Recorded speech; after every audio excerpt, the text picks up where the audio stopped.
จากวันนี้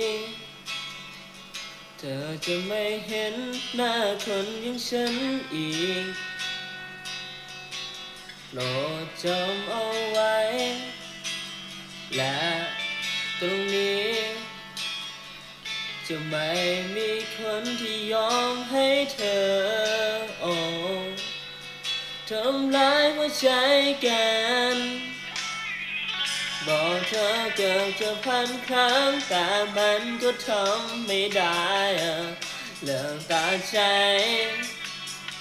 ทำเท่าไรไม่ได้สักทีไม่รู้ทำไมเวลาเธอไปร่างกายไม่มีเลี้ยวแรงบอกเลิกที่ไรสุดท้ายก็เป็นฉันเองที่เสียใจปากดีเหลือเกินนะเรา